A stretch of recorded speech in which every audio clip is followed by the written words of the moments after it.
The drinks in the US are made by American workers in American factories, largely all with American inputs, and the same would... Coca-Cola CEO says it may ramp up use of plastic bottles and raise prices due to President Trump's...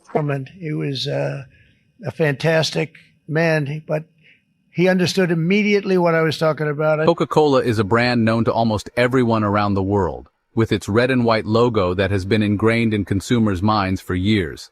This beverage giant, considered one of the important symbols of American culture, has announced that it will now relocate outside the U.S. in an unexpected move. The reason is the tariffs and trade restrictions imposed by the administration of President Donald Trump. The company has stated that it finds the economic policies, which have turned into a global trade war, unsustainable. So, is this decision only significant for the business world, or is it also a major blow to Coca-Cola's American identity and global trade network? We will examine the details of the latest developments around the world together. Don't forget to subscribe to our channel, turn on notifications, and like our content to stay up to date. Aluminum, one of the basic raw materials used in Coca-Cola's packaging, is one of the metals most affected by President Donald Trump's recent decisions to protect the country's industry.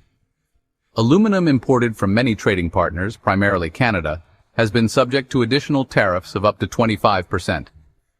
This increase represents a significant cost burden for Coca-Cola, which produces billions of cans annually. The company is not solely dependent on aluminum. The sweeteners and flavorings used in its formula are also imported from regions such as Latin America and Asia. Trade tensions between the U.S. and these countries have led to tariff increases. As a result, Coca-Cola's supply chain has been disrupted by complex customs procedures, rising costs, and unpredictability. Seeking to rectify the situation, Coca-Cola's management tried short-term solutions. They wanted to source some raw materials from local producers or find new suppliers in different countries. However, the global market is not that flexible.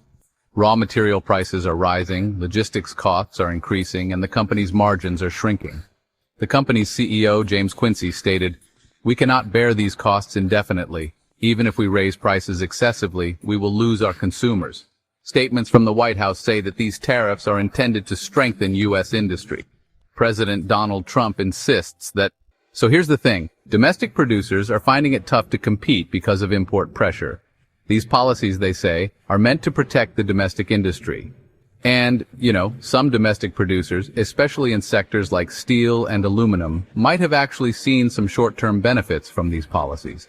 But for companies that have a global footprint, like Coca-Cola, it's a whole different ballgame.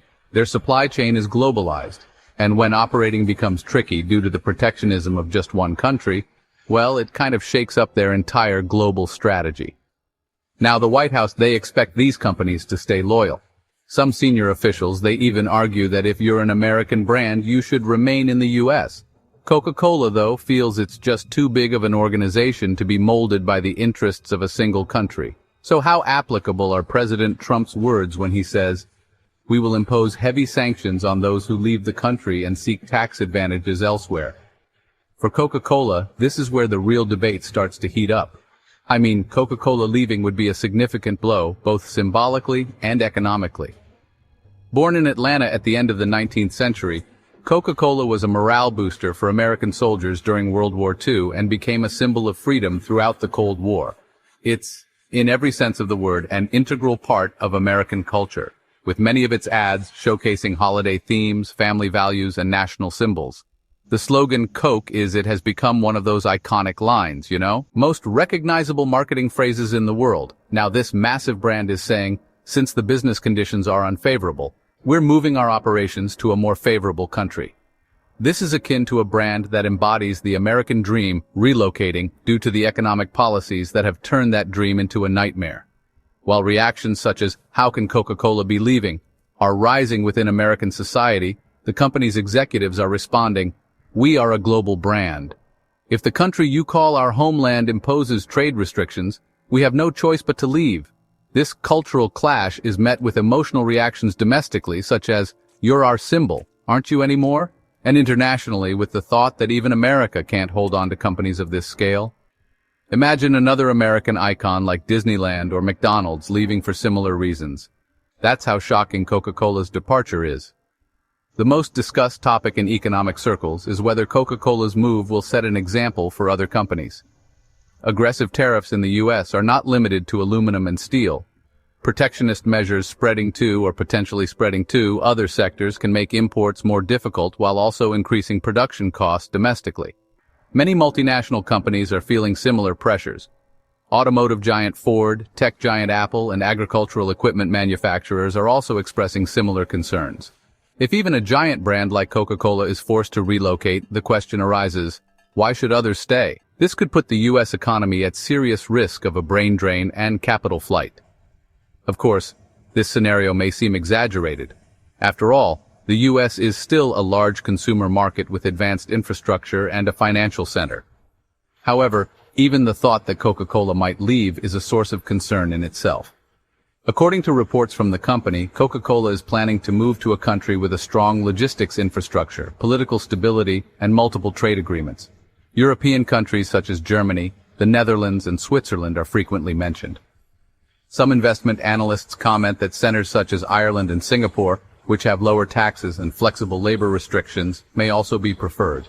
However, the company may be targeting a location with a large population and a strong domestic market. The chosen location will facilitate trade with the EU or other regional countries, while creating new procedures for its commercial relations with the US. Innovations tailored to the taste preferences of consumers in nearby regions could also be developed. For example, regulations on sugar and artificial sweeteners are stricter in Europe, which could push Coca-Cola toward formulas with less sugar. If it moves to Asia, plant-based beverages and local flavors like green tea extracts could take center stage. American consumers may have to pay more for Coca-Cola and perhaps have fewer options. Tariffs impose additional costs on products not manufactured in the U.S. If the company produces abroad and ships to the U.S., new taxes and increased shipping costs will drive up shelf prices. The picture is bleaker for workers. Thousands of blue-collar workers at Coca-Cola's U.S. factories face the threat of jobs moving overseas. While state governments and unions may say, let's keep the company here and support it with tax incentives, if the business environment isn't attractive enough to convince the company, Coca-Cola's departure may be unstoppable. It remains unclear whether there is a sufficiently strong alternative manufacturing sector to compensate for the lost jobs. On the other hand, rival brands like Pepsi could try to win over local consumers by saying, we're not considering such a radical move. Even local boutique soda brands could appeal to nationalist consumers by declaring, we're American. The balance in the cola market could shift in this way. The country Coca-Cola chooses for its new headquarters will not only offer tax advantages but also differentiate itself through environmental and labor regulations.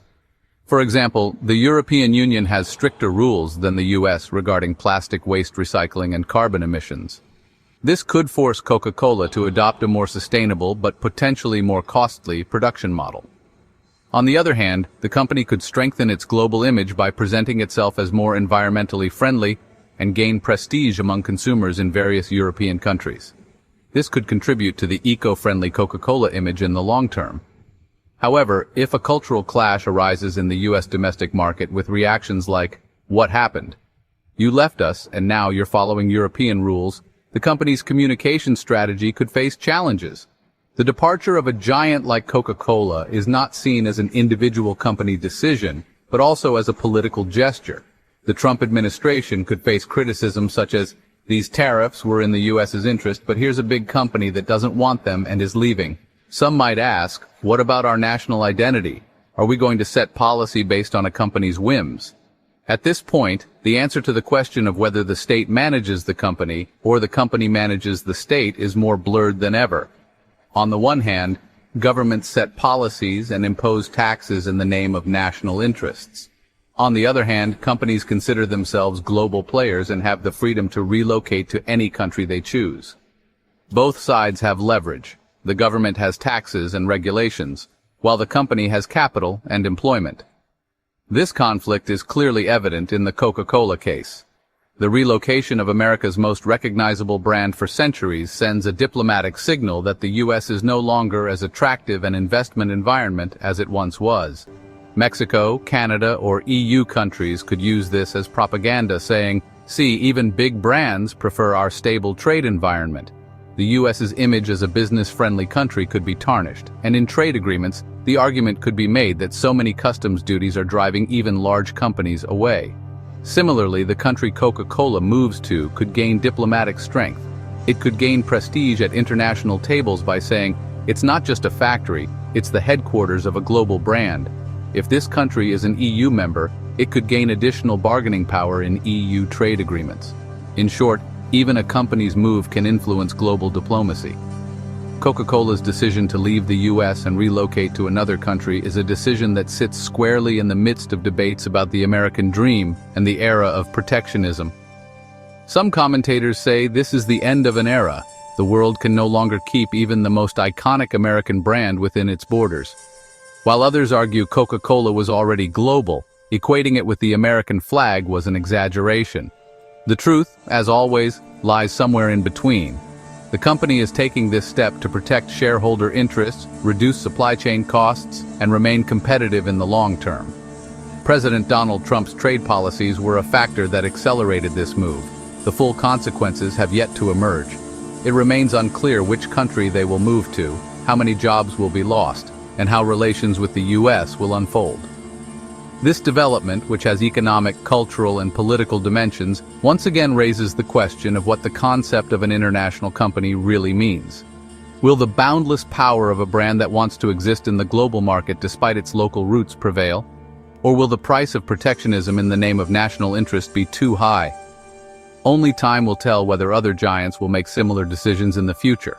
Will Coca-Cola's departure harm the US economy in the long term? Or will it perhaps pave the way for new startups to rise? Questions such as whether customs duties are a successful national protection policy or a strategy that drives companies away will also find answers in this time frame. What are your thoughts on this matter? Please share your opinions in the comments section. To stay updated on new videos, please subscribe to our channel and enable notifications. Thank you for watching. Coca-Cola's decision to leave the US and relocate to another country is a decision that sits squarely in the midst of debates about the American dream and the era of protectionism. Some commentators say this is the end of an era. The world can no longer keep even the most iconic American brand within its borders. While others argue Coca-Cola was already global, equating it with the American flag was an exaggeration. The truth, as always, lies somewhere in between. What are your thoughts on this matter? Please share your opinions in the comments section. To stay updated on new videos, please subscribe to our channel and enable notifications. Thank you for watching.